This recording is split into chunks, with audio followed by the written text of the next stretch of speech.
नमस्कार दोस्तों, हम भारतीय इतिहासकारों की बात कर रहे थे और भारतीय इतिहासकारों में हम डी कोसांबी और कुमार मोहम्मद अशरफ अशरफ को पढ़ चुके थे।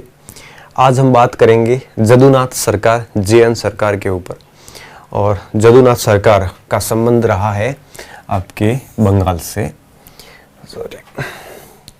कहाँ से? बंगाल से इनका रिलेशन रहा है और स्पेशली इनका जो क्षेत्र रहा वो रहा मध्यकालीन भारत। ठीक है, कौन सा क्षेत्र रहा? मध्यकालीन भारत रहा। तो बंगाल से संबंधित रहे कुछ बेसिक बातें जो हमें जाननी चाहिए। तो कार्य क्षेत्र कौन सा रहा, जन्म वगैरह सब बंगाल में हुए और इसके बाद इनकी शिक्षा दीक्षा जितनी भी थी वो अंग्रेजी विषय में हुई।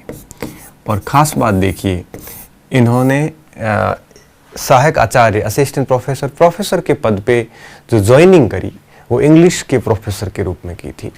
तो ये इंग्लिश के प्रोफेसर थे, अंग्रेजी के प्रोफेसर थे। और उसके बाद में जब इतिहास में रुचि जगी तब ये इतिहास के भी प्रोफेसर बन गए। तो आप देख सकते हो एक ही व्यक्ति दो पदों पे प्रोफेसर रहना कोई ये सामान्य काम नहीं होता, ये बहुत बड़ी बात होती है।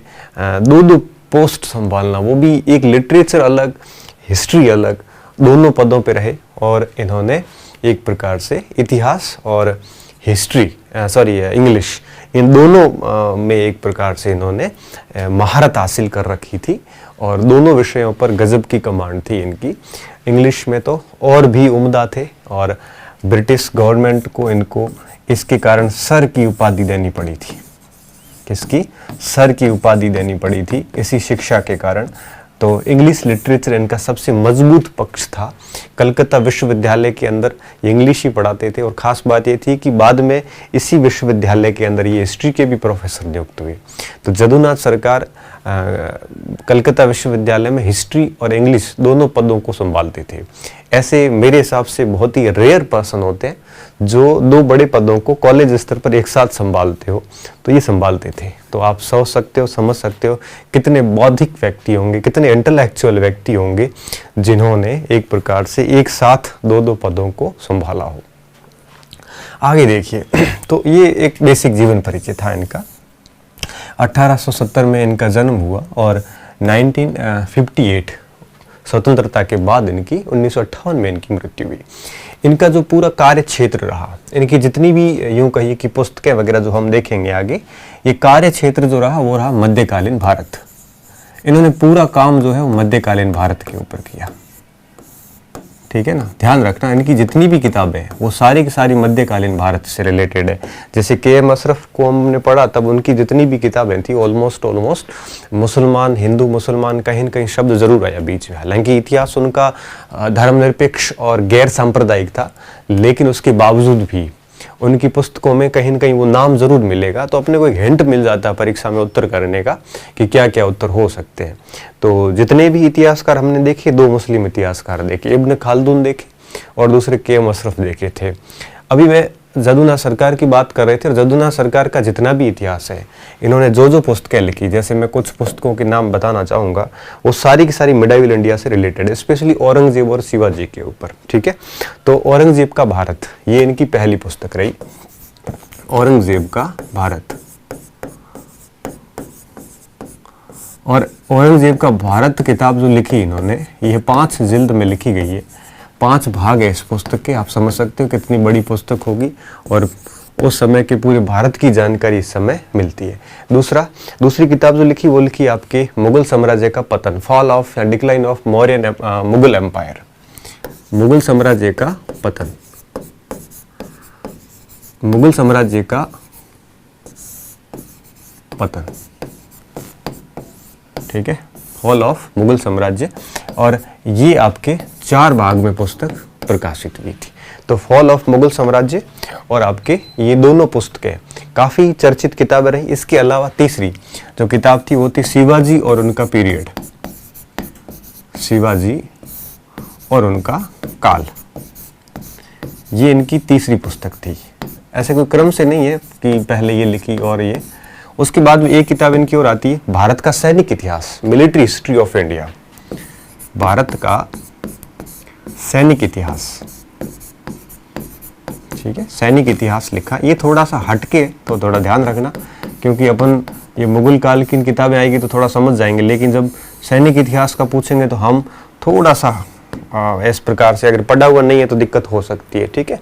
एक थी चैतन्य की यात्राएं, चैतन्य महाप्रभु बंगाल से ही थे, और चैतन्य की यात्राएं एक किताब ये भी थी। इसके अलावा औरंगजेब की आख्यान भी एक इनकी किताब थी,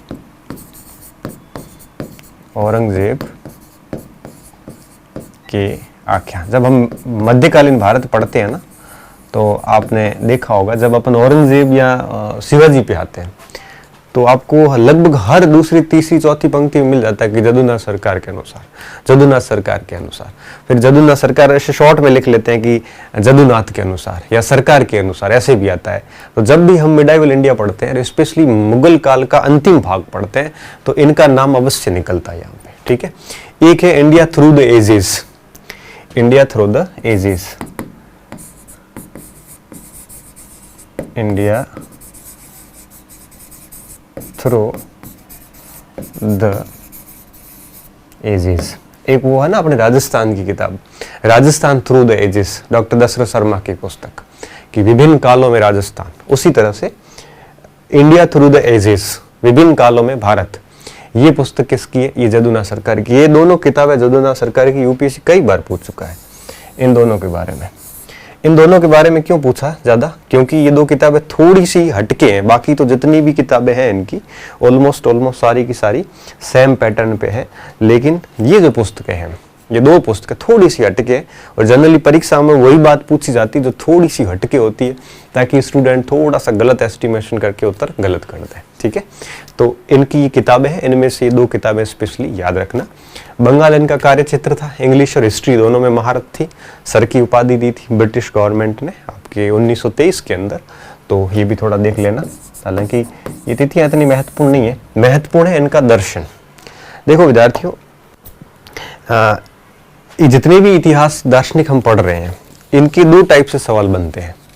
पहली टाइप इनकी बुक्स को लेके बन सकता है, ठीक है, और दूसरा इनके दर्शन को लेके कि इनका ऐतिहासिक दर्शन क्या था, मतलब ये इतिहास को किस दृष्टि से देखते थे। मैंने कहा था दृष्टि दो टाइप की होती है, एक होती है प्रत्यक्ष दृष्टि, जैसे आप मेरे सामने खड़े हो, ये मेरी प्रत्यक्ष दृष्टि है।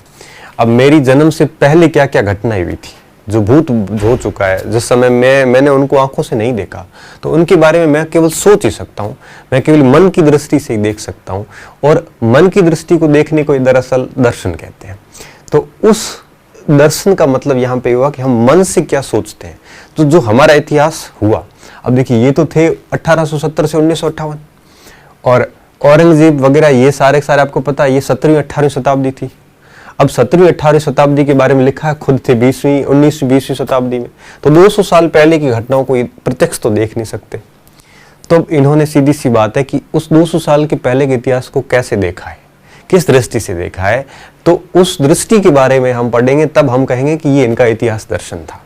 जैसे मान लो कि मैं इतिहासकार बन जाता हूँ, भाई आदर्श तो सेट कर ही सकते हैं इतिहासकार। अभी हम टीचर हैं। इतिहासकार क्या होता है? जो इतिहास रचता है, जो विभिन्न प्रकार के प्रमाण, साक्ष्य, तथ्यों के आधार पे नया इतिहास लिखता है, उसे इतिहासकार कहते हैं। इतिहासकार वे नहीं है जो मतलब 4-5 किताबों से लाइन वाइन ले ली और कॉपी करके और एक गाइड निकाल दी, किताब निकाल दी, ये कोई इतिहास नहीं है। आजकल की जो हम किताबें देखते हैं, ये कोई इतिहासकार नहीं है। ये सारे क्या करते हैं, एक कैंची और गेंद पद्धति आती है, मैं आगे अपन पढ़ेंगे इतिहास दर्शन के अंदर, आगे लेक्चर्स में आएगा, विशेष विश्लेषणात्मक शैली में आएगा। उसमें लिखा है कैंची एवं गोंद शैली। कैंची और गोंद शैली का मतलब होता है, कैंची का मतलब कट करना, गोंद का मतलब चिपकाना। मतलब क्या हुआ, आजकल के इतिहास के जो तथाकथित इतिहासकार, ये लोग क्या करते, कट करते और उसको कहीं न कहीं चिपका देते अपनी पुस्तक के अंदर। तो आजकल की जो किताबें आ रही है ऑलमोस्ट सारी की सारी कैंची, इतिहास की किताबों की मैं बात कर रहा हूँ, कैंची और गोंद पद्धति के आधार पे है। तो कट कॉपी जिसे अपन कह सकते हैं, कट कॉपी पेस्ट, जो आजकल की कंप्यूटर की भाषा में बात करें तो इतिहासकार वे नहीं होते जो इस प्रकार से कैंची और गोंद का करें। इतिहासकार क्या करते हैं, प्राइमरी सोर्सेज जो है, प्राइमरी सोर्सेज का मतलब क्या, जैसे जदुना सरकार की बात करूं तो इन्होंने मुगल काल के अंदर जितने भी अखबारात थे, जो इनकी पत्र पत्रिकाएं हुआ करती थी, ऐसे आजकल के न्यूज़पेपर जैसे नहीं, दरबारी उल्लेख जो होता था, जैसे अपन उस समय कहते थे अखबारात ए दरबार ए मुल्ला कहा जाता था उस समय, उन सभी का अध्ययन किया इन्होंने। तो ये दरबार की घटनाओं का उन्होंने बिल्कुल सटीक विवरण प्राप्त किया प्राइमरी सोर्सेज से, और उनको देखकर इन्होंने इतिहास लिखा। अब आप सोचिए कि कैंची और गोंद पद्धति से बिल्कुल अलग, इन्होंने इवन यहां तक कि दरबारी इतिहासकार जितने भी थे उनका सभी का विरोध किया, और दरबारी इतिहासकारों का विरोध जरूर किया, लेकिन समकालीन जितने भी प्राइमरी सोर्सेज थे, प्राइमरी सोर्सेज क्या होते हैं, प्राथमिक सोर्सेज, जैसे समुद्रगुप्त पढ़ेंगे तो समुद्रगुप्त के काल की जो भी बातें, जैसे प्रयाग प्रशस्ति है, वो उसका प्राइमरी सोर्स है, उसमें जो बात लिखी उसको अपन चैलेंज नहीं कर सकते, लेकिन उसके बाद में किसी लेखक ने उसके ऊपर लिखी, वो प्राइमरी सोर्स नहीं, वो सेकेंडरी सोर्सेस है। तो आजकल की जो किताबें आ रही है ये सेकेंडरी तृतीयक स्रोत में आ जाती है, प्राथमिक स्रोतों के आधार पर नहीं है। इन इतिहासकारों को हम इसलिए याद करते हैं कि इन इतिहासकारों ने प्राथमिक स्रोतों का उपयोग करके इन्होंने इतिहास लिखा है। तो अगर अभी वर्तमान के मैं दौर की बात करूं तो बहुत ही रेयर ऑफ रेयरेस्ट कह सकते हो इतिहासकार बचे हैं जो प्राइमरी सोर्सेस का उपयोग कर रहे हैं। जैसे श्री कृष्ण जुगनू सर है, अभी उदयपुर में है, और वो अभी भी बढ़िया तरीके से इतिहास लिख रहे हैं और बिल्कुल प्राइमरी सोर्स का उपयोग करके इतिहास लिख रहे हैं। सच्चे अर्थों में अभी वर्तमान के दौर में वो इतिहासकार है। इसके अलावा भी जैसे बहुत सारे, जैसे रोमिला थापर है ना, इसके अलावा भी डी एन झा साहब चले गए, इन लोगों ने भी प्राइमरी सोर्सेस का उपयोग किया, रामशरण शर्मा वगैरह, इन सब ने प्राइमरी सोर्सेस के उपयोग कर करके इन्होंने काम किया था। तो वे लोग इतिहासकार कहलाते हैं, कट कॉपी पेस्ट वाले इतिहासकार नहीं कहलाते। ये लोग इतिहासकार थे, और अब इतिहासकार अपनी दृष्टि से देखता है, उनका इतिहास दर्शन होता है। बाद के जो ये लेखक है ना इतिहास के, इनका कोई दर्शन नहीं होता, ये केवल पैरा उठा उठा के लगा देते हैं, लेकिन इनका अपना एक दर्शन होता है, ये इतिहास की घटनाओं को किस दृष्टि से देखते हैं। इसलिए हम इनका बहुत सम्मान करते हैं। कि आप सोचिए कि अगर आपको कोई कहे कि इस क्षेत्र का आपको इतिहास लिखना है और प्राइमरी सोर्सेज का उपयोग लेना है, जिंदगी पूरी खप जाती है, तब जाके आप किसी क्षेत्र का इतिहास लिख पाओगे, ठीक है ना। अगर अपन आरसी मजूमदार को पढ़ेंगे तब उसमें देखेंगे कि उन्होंने प्राचीन, मध्य, आधुनिक तीनों भारत का इतिहास लिख डाला था प्राइमरी सोर्सेज के आधार पे। बहुत मुश्किल काम होता है। यहाँ तक कि उन्होंने जावा का इतिहास लिखा, इंडोनेशिया का इतिहास लिखा, भारत की कॉलोनीज जो बाहर स्थापित हुई थी उनका इतिहास लिखा, उन्होंने कन्नौज का इतिहास लिखा, उन्होंने वैदिक इतिहास लिखा, बहुत सारा काम किया। सच्चे अर्थों में वो इतिहासकार थे। तो इनकी ये किताबें आप याद रखना। थोड़ा अपन डाइवर्ट हो गए थे, हालांकि डाइवर्ट नहीं थे, दर्शन के अंदर ही थे, लेकिन फिर भी थोड़ा सा हट गए थे। तो इसके अलावा आपको क्या ध्यान रखना है इनके बारे में कि इनका दर्शन क्या था। तो एक तो प्रश्न हमारा दर्शन से बन सकता है, और दूसरा सवाल बनता है इनकी किसी न किसी उपलब्धि से। उपलब्धि दरअसल पुस्तकें ही इनकी उपलब्धि है, ठीक है। देखिए कि इनका दर्शन क्या था, इनकी इतिहास लेखन की एक शैली कैसी थी, कैसे इतिहास लिखते थे। तो अगर मैं इनकी सीधी संक्षिप्त शब्द में बात करूं तो जो इनका इतिहास लेखन था ये बिल्कुल प्राथमिक स्रोतों के आधार पे था। इन्होंने दरबारी इतिहासकारों का एक प्रकार से यूं कहिए कि स्वीकार नहीं किया। दरबारी इतिहासकार जितने भी थे उनके इतिहास को मानने से मना कर दिया कि मैं उन इतिहासकारों को नहीं मानता। क्यों?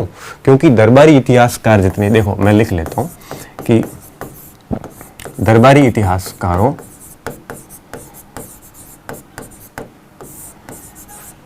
को स्वीकार नहीं किया, इन्होंने स्वीकार नहीं किया। क्यों? तो आप कहोगे कि दरबारी इतिहासकार जो है वो सीधी सी बात है, दरबार में बैठे हैं तो राजाओं के से प्रभावित होंगे, राजाओं से कुछ न कुछ लेते होंगे, पद प्रतिष्ठा, पद मिलता होगा, पैसे मिलते होंगे, और जब आप राजाओं से कुछ लेते हो तो निश्चित रूप से आप दरबार में रहते हुए निष्पक्ष इतिहास लिख ही नहीं सकते। आप जैसे अपन सरकारी कर्मचारी जो होते हैं, तो हम कहते हैं सरकारी कर्मचारी है तो आप सरकार के कर्मचारी, किसी राजनीतिक दल के कर्मचारी नहीं। तो सरकारी कर्मचारी से उम्मीद की जाती है किसी भी राजनीतिक दल कि पक्ष या विपक्ष में बात ना करें, उनको हमेशा न्यूट्रल रहना चाहिए। तो आप सीधी सी बात है कि आप अगर किसी की गोद में बैठे हैं, जैसे दरबारी इतिहासकार दरबार की गोद में होते थे, और दरबार की गोद में बैठ के आप दरबार के खिलाफ नहीं लिख सकते। जैसे मैं अगर बात करूं बरनी की, जियाउद्दीन बरनी की आलोचना इसी आधार पर की जाती है कि वो आपके नदीम पद के ऊपर था, मोहम्मद बिन तुगलक के। नदीम का मतलब होता है जो जिंदा दिल साथी, जैसे आप कह सकते हैं। तो मोहम्मद तुगलक ने 17 साल तक उसको नदीम बना के रखा था, बरनी को। अब बरनी इतना महान इतिहासकार था, उसके बावजूद भी वो मोहम्मद बिन तुगलक की धार्मिक नीतियों की आलोचना नहीं कर पाया। क्यों? क्योंकि वो उसकी गोद में बैठा था, दरबार के गोद में बैठा था, और ऐसी स्थिति में आलोचना कर ही नहीं सकता। ऐसी कैसी कुछ आलोचना उम्मीद खुसरो की भी की जाती है। तो दरबार में जो कोई बैठा है वो निश्चित रूप से पूर्वाग्रह से युक्त होगा, वो वस्तुनिष्ठ इतिहासकार नहीं बन सकता, वो वस्तुनिष्ठ इतिहास नहीं लिख सकता। और बर्नी ने खुद ने स्वीकार किया कि इतिहास का मेन उद्देश्य है पापों का प्रायश्चित करना। और इतिहासकार यहाँ आराम से कह सकते हैं कि बर्नी ने कौन सा पाप किया था? बर्नी ने पाप किया था कि उसके आंखों के सामने अधार्मिक कृत्य हो रहे थे मोहम्मद बिन तुगलक के द्वारा, लेकिन वो उसको कुछ भी न कह पाया न लिख पाया। इससे बड़ा पाप क्या हो सकता है? और उसी के प्रायश्चित के लिए उसने तारीख फिरोजशाही लिखी। तो कहने का मतलब ये था कि इसने दरबारी इतिहासकारों को स्वीकार नहीं किया, क्योंकि ये कौन दरबारी इतिहासकार पूर्वाग्रह से युक्त होते हैं, या यूं कहिए कि वस्तुनिष्ठ इतिहास लेखन नहीं कर सकते। वस्तुनिष्ठ इतिहास लेखन नहीं कर सकते।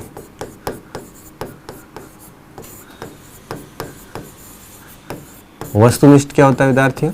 तो आप कहोगे, देखो मैं बहुत ही सामान्य शब्दों में कहूँ, अपन जब पेपर देने जाते हैं एमसीक्यूज आते हैं, एमसीक्यूज मल्टी चॉइस क्वेश्चंस, मतलब आपके बहुविकल्पात्मक प्रश्न है, जैसे अपन कहते हैं वस्तुनिष्ठ प्रश्न, जिसमें वस्तुनिष्ठ प्रश्न जो होते हैं वो आप उसको वस्तुनिष्ठ हम इसलिए कहते हैं कि उसकी मार्किंग बिल्कुल परफेक्ट होती है। जो उत्तर सही है वो सही है, गलत है वो गलत है, कंप्यूटर में जाएगा, उसमें ह्यूमन इमोशंस के या कोई फर्क नहीं पड़ता। आपने कितने नंबर प्रश्न की उतने नंबर आएंगे, आंकलन वस्तुनिष्ठ होगा। वस्तुनिष्ठता का मतलब होता है किसी भी प्रकार का पक्षपात नहीं होना। वस्तुनिष्ठता का क्या मतलब होता है? पक्षपात रहित, निष्पक्ष, जैसे आप कह सकते हो। क्या कह सकते हैं हम? निष्पक्ष। तो इन्होंने क्या बोला? इन्होंने ये बोला सरकार ने कि दरबारी इतिहासकारों को उन्होंने स्वीकार नहीं किया, क्योंकि ये वस्तुनिष्ठ इतिहास लेखक नहीं है, ये कभी निष्पक्ष इतिहास नहीं लिख सकते।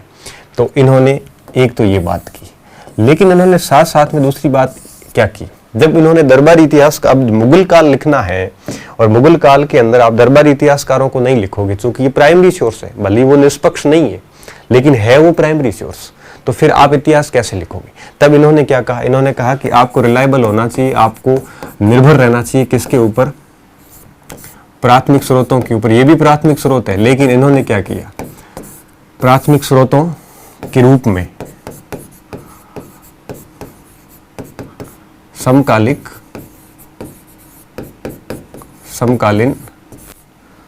जो पत्र थे, समकालीन पत्र, दरबारी पत्र जितने भी थे, पत्र जिन्हें उस समय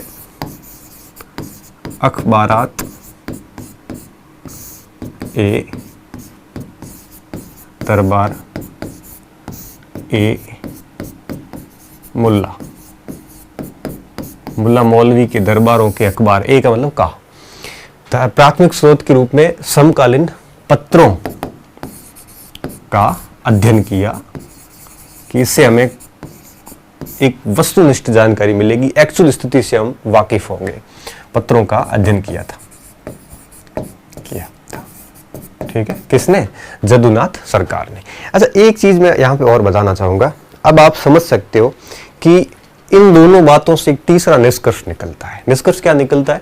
कि वस्तुनिष्ठता के बहुत करीब थे ये, और सत्य की अन्वेषण करना चाहते थे, सत्य की खोज करना चाहते थे कि वास्तव में सत्य क्या है, उन्हें पता करना था। और सबसे बड़ी बात क्या थी? आरसी मजूमदार ने अपनी पुस्तक the historiography in modern India में एक स्पष्ट लिखा है कि जदुनाथ सरकार ने अपनी आत्मकथा में लिखा था कि मुझे सत्य की खोज करनी है, मुझे ऐसा तथ्य निकालना जो वास्तव में सत्य हो, चाहे वो कटु हो चाहे वो सुखद हो, मुझे सत्य का पता करना, मुझे सत्य की गवेषणा करनी, चाहे वो सत्य राष्ट्र की गरिमा के खिलाफ ही क्यों ना हो, मुझे सिर्फ सत्य चाहिए। तो जदुनाथ सरकार की इतिहास की सबसे बड़ी विशेषता जो थी वो थी निष्पक्षता व सत्यता। सबसे बड़ी विशेषता क्या थी? निष्पक्षता। ये थी सबसे बड़ी विशेषता इनके इतिहास लेखन की, सबसे बड़ी विशेषता। हालांकि हर इतिहासकार अपने आप को निष्कर्ष होने का दावा जरूर करता है, लेकिन बाकी इतिहासकार उसको निष्पक्ष नहीं बताते। लेकिन एक भी ऐसा इतिहासकार नहीं है, एक भी ऐसा विरोधी इतिहासकार नहीं है। देखो ऐसा है ना कि हर इतिहासकार के विरुद्ध में एक इतिहासकार खड़े होते हैं। एक भी ऐसा व्यक्ति नहीं जिसने जदुनाथ सरकार के ऊपर यह कहा गया हो कि उसने कोई पूर्वाग्रह से युक्त इतिहास लिखा हो। यह सबसे बड़ी उपलब्धि होती है कि विरोधी भी नहीं कह सकता कि इन्होंने पक्षता पूर्वक इतिहास लिखा है। जदुनाथ सरकार की सबसे बड़ी उपलब्धि अगर जो मानी जाती है वो ये मानी जाती है कि वो आपके एक निष्पक्ष इतिहासकार थे। इन्होंने किसी भी प्रकार का कोई पक्ष है वो कहीं से नहीं लिया। इस बात का हमें ध्यान रखना है। एक तो ये बात थी। चौथा, सत्यता। इनके इतिहास की सबसे बड़ी बात निष्पक्षता के साथ में क्या थी? सत्यता। और उन्होंने स्पष्ट शब्दों में कहा था कि मुझे सिर्फ और सिर्फ सत्य चाहिए, मुझे सत्य तथ्य चाहिए। मुझे क्या चाहिए? सत्य चाहिए, चाहे वो कटु हो या सुखद हो या वो सुखद हो, या वो राष्ट्र की गरिमा के खिलाफ ही क्यों ना हो, राष्ट्र की गरिमा के विरुद्ध ही क्यों ना हो, विरुद्ध ही क्यों ना हो, मैं सत्य के साथ ही जाऊंगा, मैं सत्य के साथ ही रहूंगा, साथ ही रहूंगा। ऐसा इनका जदुनाथ सरकार का मानना था। ये इन्होंने अपनी आत्मकथा में लिखा है। और ये आत्मकथा ना मैंने पढ़ी ना आपने पढ़ी, तो फिर हमें कैसे पता चला? हमें पता ये चला कि इसका उद्धरण दिया है आरसी मजूमदार ने हिस्टोरियोग्राफी इन मॉडर्न इंडिया पुस्तक के अंदर। ठीक है, ये बात किसने लिखी है? ये बात लिखी है आरसी मजूमदार ने इनके बारे में। आरसी मजूमदार ने लिखी है इस बारे में। कौन सी पुस्तक? हिस्टोरियोग्राफी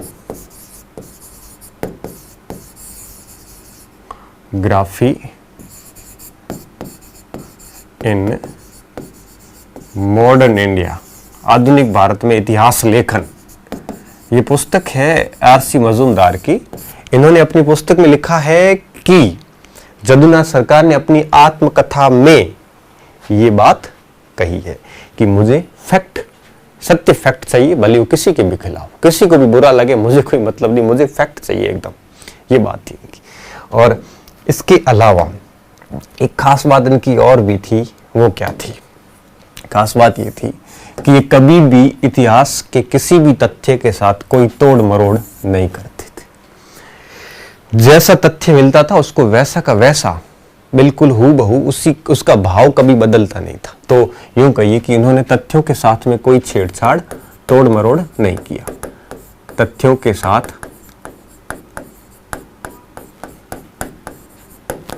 तोड़ मरोड़ नहीं किया।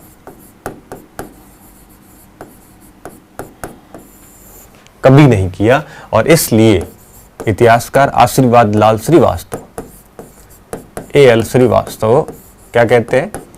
ए.एल. श्रीवास्तव कहते हैं कि जो जदुनाथ सरकार हैं वे भारत के महान इतिहासकार थे और उन्होंने मध्यकालीन भारत पर निष्ठापूर्वक कार्य किया है। क्या बोला? कि वे भारत के महान इतिहासकार थे, महान इतिहासकार थे। उन्होंने मध्यकालीन मिडाइवल इंडिया पर निष्ठापूर्वक कार्य किया।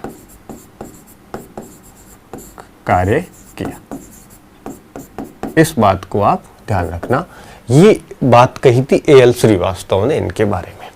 और एक छठा बिंदु में और अगर लूं यहाँ पे, तो एक छठा बिंदु और निकल कर आता है इनके संबंध में। वो ये कि जो जदुनाथ सरकार है इनके संबंध में ये कहा जाता है कि इनके अंदर काव्यात्मक शैली का अभाव था। किसका? काव्यात्मक शैली का अभाव था। ठीक है, आख्यान व्याख्यान लिख लेते थे, ऐसे कवित शैली का अभाव।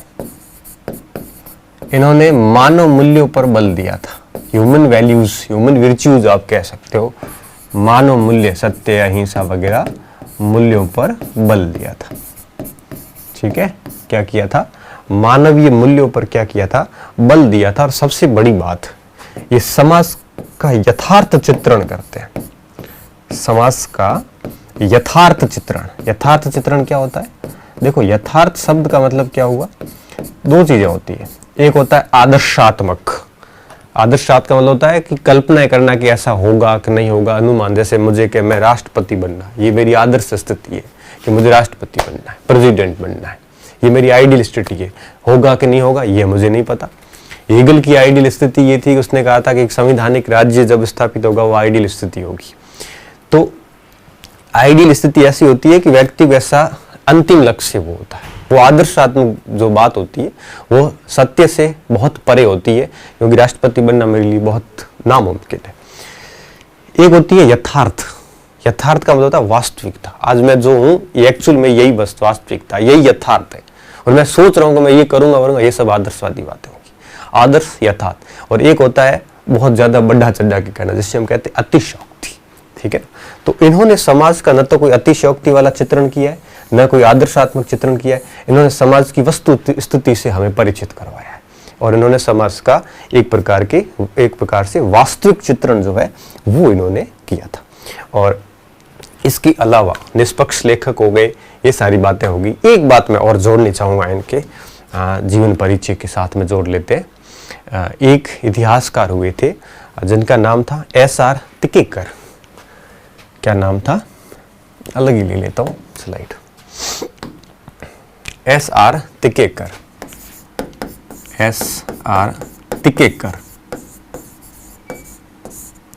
इन्होंने कहा था कि अगर आप जदुनाथ सरकार को समझना चाहते हो, उनकी जो शोध की विधि जो थी, उनका जो रिसर्च का मेथड था, उसको अगर समझना है तो हम 4 शब्दों में समझ सकते हैं। उन्होंने कहा था वो क्या करते थे? सबसे पहले मानचित्रण करते थे, मैपिंग करते थे। किसी भी विषय वस्तु की क्या करते थे? सबसे पहले मैपिंग करते थे। मानचित्र करने के बाद में पहचान की जाती थी उस क्षेत्र की। क्या की जाती थी? पहचान की जाती थी। और पहचान करने के बाद में, जैसे मानचित्र हो गया, उसकी पहचान होगी। पहचान के बाद में कालक्रम के अनुसार उसको व्यवस्थित किया जाता था। काल क्रमानुसार व्यवस्थित, काल क्रमानुसार उसको क्या किया जाता था? व्यवस्थित किया जाता था। और फिर उसकी प्रतिपुष्टि या विवरण आप जैसे कह सकते हो किया जाता था। तो ये 4 विधियां होती थी उसकी, और इसी कारण वो एक प्रकार से निष्पक्ष इतिहासकार थे। इतिहास लेखन में किसी भी प्रकार की कोई गड़बड़ी नहीं थी। ऐसे थे हमारे जदुनाथ सरकार। बहुत बहुत धन्यवाद विद्यार्थियों। अच्छे रहिए, मस्त रहिए। सरकार पूरे हो गए।